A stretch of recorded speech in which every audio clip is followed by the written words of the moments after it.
سڵاوتان نەبێت. ناڕزای و نیگەرانی کادرانی پارتی لە هەڵبژاردنە ناوخۆییەکان سۆشیال میدیای تەنیوە و ناڕزایی بەرفراوانی دروست کردووە. دوای ئەوەی لە 2 هەفتەی ڕابردوودا وەک هەنگاوێکی ئامادەکاری بۆ کۆنگرەی چواردەی پارتی هەڵبژاردنە ناوخۆییەکانی حیزبەکە دەستی پێکردو و لە چەند ناوچە و لق و مەکتەبێک ناڕزایی لە دەرنەچوون یان دوورخستنەوەی ژمارەیەک کاندیدی هەڵبژاردن دروست بوو. لە ماوەی 2 ڕۆژی ڕابردوودا لە سنووری سلێمانی و هەڵەبجە زۆرترین ناڕزایی دروست بووە و کاندیدانی باڵای هەڵبژاردن نەتۆڕەکانی کۆمەڵایەتیەوە ناڕزایی بڵاو دەکەنەوە و نامەی کراوە دەنووسن بۆ سەرکردایەتی حیزبەکەیان و خودی مەزعود بارزانی. نورەدین بەشارەتی یەکێکە لە کارگێڕانی لقی 12ی پارتی و بەرپرسی مەکتەبی هەڵبژاردننی حیزبەکەی لە سنوورەکە لە نامەیەکی کراوەدا بۆ مەسعود بارزانی و نیچروان بارزانی و مەسرور بارزانی بە ئاشکرا باز لە دەزوەردانی سەربازی دەکات و نووسیوێتی کادرانی پاراستن بەکارهاتوون بۆ دەنگدان بە ڕکابەرەکانمان لە بری پاراستنی هێمنی و باش بەڕێوەچوونی پرۆسەکە کەچی خۆیان بوونەتە بەشێک لە لەکەدارکردنی پرۆسەکە و خستنی کاندیدێک لە بەرژەوەندی کاندیدێکی تر.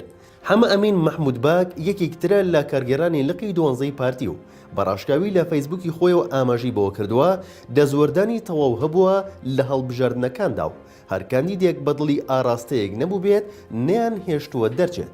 ئەو بەرپرسەی پارتی زۆر بەتوندی دەڵێت یەکەم دەزوەردانی سەخیف لە هەڵبژاردننی کۆنگرەی چواردەی پارتیدا ئەوە بوو کە 6 پێشمەرگیان بێبەش کرد لە دەنگدان لە کاتێکدا ناویان لە داتابەیسی لیژنەی باڵادا هەبووە لە کاتێکدا بەشێکی زۆر لە کادرانی پاراستن بێ ئەوەی ناویان هەبێت دەنگیان داوە. هەر لەبارەی دەزوەردان و فشارەکان بۆ سەر کاندیدانی نزیک لە ئاراستەیەک ئازاد حەمەساڵە کاندیدی سنووری لقی 21 سلێمانی دیسانەوە ئەویش لە پۆستێکی فەیسبووکدا نووسیوێتی لە هەڵبژاردننی ئەندامانی کۆنگرەدا فشار و پرۆپاگەندە و هەڕەشە و ساختەکاریش هەبووە و تەکەتولات و کڕینی دەنگ بە ئاشکرا دەکرا بۆیە بەشێکمان نەمانتوانی ببینە ئەندامی کۆنگرە.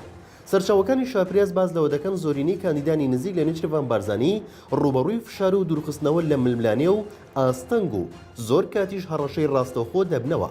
بەم پێ بێت باڵی نیچروان بارزانی لە کۆنگرەی چواردەی پارتیدا باڵێکی لاواز دەبێت و باڵی مەسرور بارزانی بە تەواوی هەیمەنە دەکات بەسەر کۆنگرەی حیزبەکەدا.